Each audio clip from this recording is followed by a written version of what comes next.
तो देखिए आपका ये आज का ये हमारा पैनल बड़ा खास है, क्योंकि उत्तर प्रदेश की राजनीति में अगर भारतीय जनता पार्टी की एंट्री हुई तो उसमें आपकी पार्टी का बड़ा योगदान रहा, क्योंकि बीजेपी तो पहले भी चुनाव लड़ रही थी, 14 से पहले भी लड़ रही थी, अब भी लड़ रही है।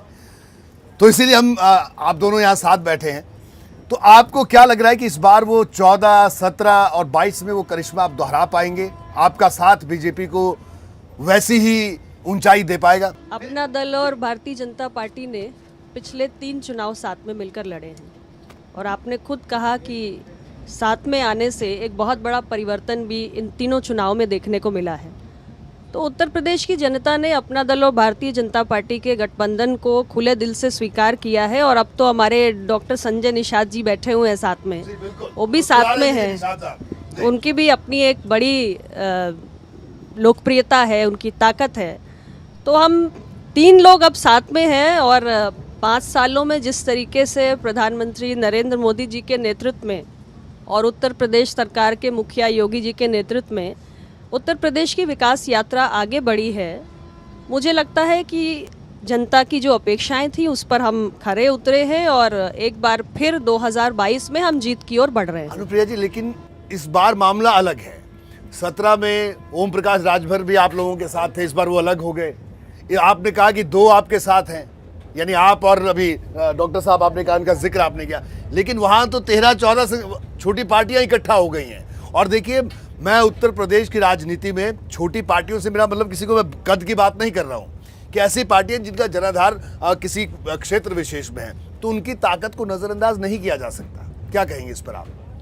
नहीं, ये तो सच है कि राजनीति में छोटा बड़ा जैसा कोई विषय नहीं होता, क्योंकि 90 पैसे और 10 पैसे जब साथ में मिलते हैं तभी 1 रुपया बनता है और उसी की कीमत होती है। छोटे दलों का अपना प्रभाव क्षेत्र होता है, बड़े दलों का अपना एक समर्थक वर्ग होता है और साथ में आने से हम 1 और 1 11 की भूमिका में नज़र आते हैं। मैं सिर्फ इतना ही कहना चाहूँगी कि अपना दल और भारतीय जनता पार्टी का जो गठबंधन रहा वो ट्राइड एंड टेस्टेड है और समाजवादी पार्टी की सरकार को भी उत्तर प्रदेश की जनता ने देखा है और कानून व्यवस्था को लेकर बहुत सारे प्रश्न, बहुत सारा संदेह अभी भी आम जनमानस के मन में है। 5 वर्षों में जिस तरीके का विकास हुआ उससे उत्तर प्रदेश की जनता के मन में एक विश्वास पैदा हुआ है और मुझे लगता है कि किसी भी वर्ग के लोग हों, अंततः सबके मन में विकास की आकांक्षाएं होती हैं, जिससे प्रदेश भी समृद्धि की ओर बढ़े और एक आम जनता के आम जनमानस के जीवन में परिवर्तन। विकास का जिक्र आप अनुप्रिया जी कर रही हैं, मैम मैं आपको भी चर्चा में लेके आना चाहूंगी और मेरा आपसे भी यही सवाल होगा कि 2022 में ऐसा कौन सा करिश्मा इस बार बीजेपी करने जा रही है जो लग रहा है कि आप पूर्ण बहुमत से आ जाएंगे, जो लगातार आप लोग दावे कर रहे हैं? देखिए, हमारी सरकार जो आज़ादी के 75 साल हो गए, हम लोग अमृत महोत्सव मना रहे हैं और जो 7 साल में काम हुआ है वो इसके पहले कभी नहीं हुआ, क्योंकि हमें भी एक अनुभव है 30 साल का राजनीति करने का और उस अनुभव के आधार पर जो हमने देखा, ऐसा काम कभी नहीं हुआ।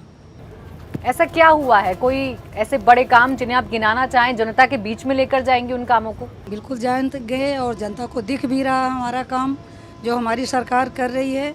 हमारे यहाँ लगभग 17 ओवरब्रिज, जान लीजिए, जो आबादी को देखते हुए, क्योंकि इस जनपद की आबादी लगभग 70 लाख है, यहाँ की जो आवश्यकताएं थी, चौड़ी सड़कें, यहाँ पे ओवरब्रिज, बहुत ऐसे काम हुए हैं। गंगा यमुना सरस्वती के बहुत सारे तटों पर